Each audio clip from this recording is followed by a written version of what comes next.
সকলকে জয় যিশু। আমার চ্যানেলের পক্ষ থেকে খ্রিস্ট যিশুর নামে জানাই স্বাগতম। আজকে যে বিষয়টা নিয়ে কথা বলবো সেটা হচ্ছে জাগতিক সব কিছুই আপনাকে ত্যাগ করতে হবে। আপনি জগৎকে ভালোবাসতে পারবেন না। প্রকৃত যদি আপনি একজন খ্রিস্ট বিশ্বাসী হন, তাহলে জগতের সমস্ত কিছু আপনাকে ত্যাগ করতে হবে। কারণ জগৎ তার বেশে তার এতে চলছে। জগতের কাজ জাগতিক বিষয়ে ভাবনা চিন্তা করা।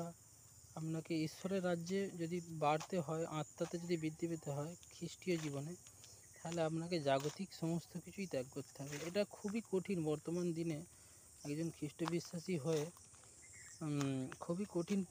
কিন্তু আপনার সাথে যদি পবিত্র আত্মার সংস্পর্শ থাকে, পবিত্র আত্মায় আপনি যদি পবিত্র আত্মার মাধ্যমে আপনি যদি থাকেন, চলতে পারেন, তবেই এটা সম্ভব এবং প্রভু যীশু খ্রিস্ট আপনাকে সর্বদা সাহায্য করবেন।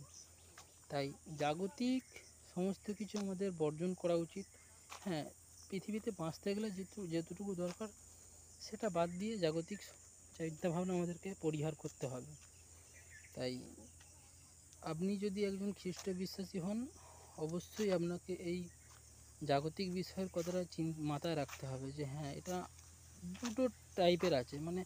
এক জগৎ আপনাকে টানবে, আবার ঈশ্বরের যদি আপনি হন প্রকৃত, ঈশ্বর আপনাকে টানবেন। তাই